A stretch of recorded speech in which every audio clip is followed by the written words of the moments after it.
Friends, welcome to my channel my crazy food.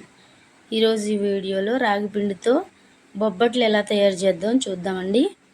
దానికోసం ఒక pan తీసుకుని దాంట్లో హాఫ్ బౌల్ వాటర్ వేసుకుని అది బాగా బాయిల్ అయిన తర్వాత ఒక కప్పు రాగి పిండిని కొద్దిగా వేసుకుంటూ రాగి పిండి మొత్తం బాగా కలుపుకొని మగ్గనిచ్చి పక్కన పెట్టుకోవాలి.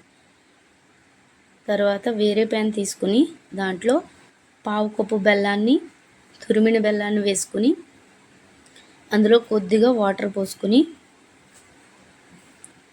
అది బాగా కరిగి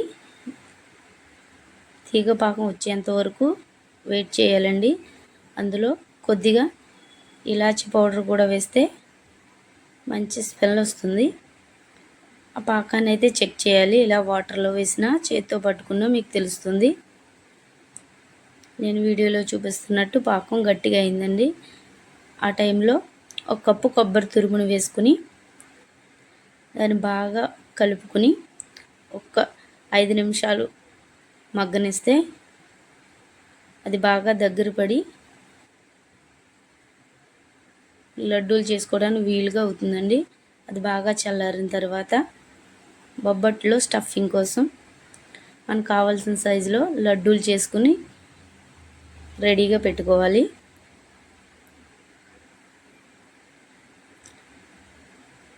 రాగి పిండితో బొబ్బట్లు అన్నది చాలా స్పెషల్గా, హెల్తీగా, చాలా టేస్టీగా ఉంటాయండి.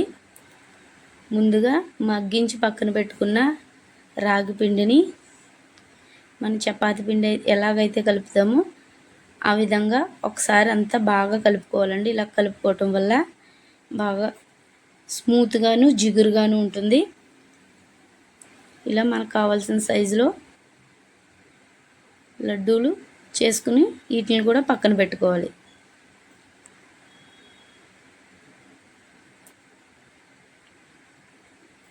విధంగా అన్నీ ప్రిపేర్ చేసుకోవాలి.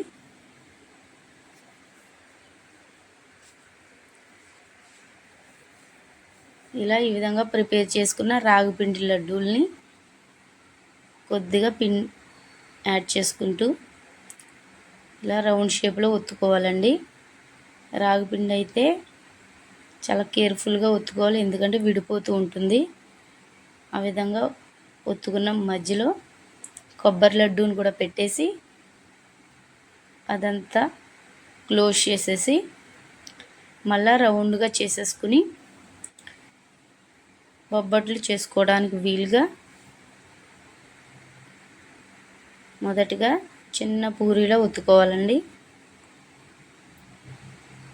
ఎందుకంటే రాగిపిండి తొందరగా విడిపోయి అట్టులా రాకుండా ఉంటుందండి. అందుకని కేర్ఫుల్గా మనం ముందే స్లోగా ఒత్తుకోవాలి ఈ విధంగా. తర్వాత దాని మీద కొద్దిగా పిండి అప్లై చేసి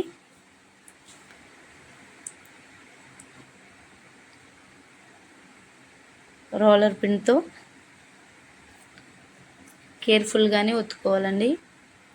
ఎందుకంటే లోపల స్టఫింగ్ బయటకు రాకుండా మనం ఏ విధంగా చేసినా కొద్దిగా అయితే బయటకు వస్తుంది. విధంగా మనకు కావాల్సిన సైజులో బొబ్బట్లను ఒత్తుకోవాలి.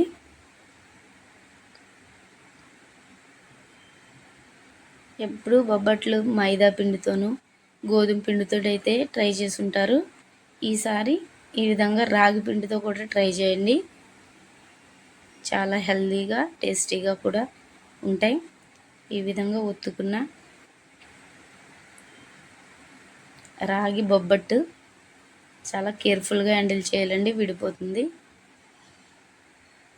బొబ్బట్లు కాల్చడానికి ప్యాన్ పెట్టుకుని దాంట్లో 1 స్పూన్ నెయ్యి కూడా యాడ్ చేసుకుని ఆ నెయ్యి మీద ఈ బొబ్బట్లను పెడితే మనకు కావాలితే పైన కూడా కొద్దిగా నెయ్యి యాడ్ చేసుకోవాలండి. బొబ్బట్లు అంటే నెయ్యితోనైతేనే టేస్టీగా ఉంటాయి. నెయ్యి లేని వాళ్ళు ఆయిల్ కూడా మీరు యూజ్ చేసుకోవచ్చు. ఈ విధంగా ఒక సైడ్ కాలిన తర్వాత రెండో సైడ్ కూడా కాల్చుకుంటే చాలా టేస్టీగా ఉండే రాగి పిండితో బొబ్బట్లు రెడీ అయిపోతాయండి.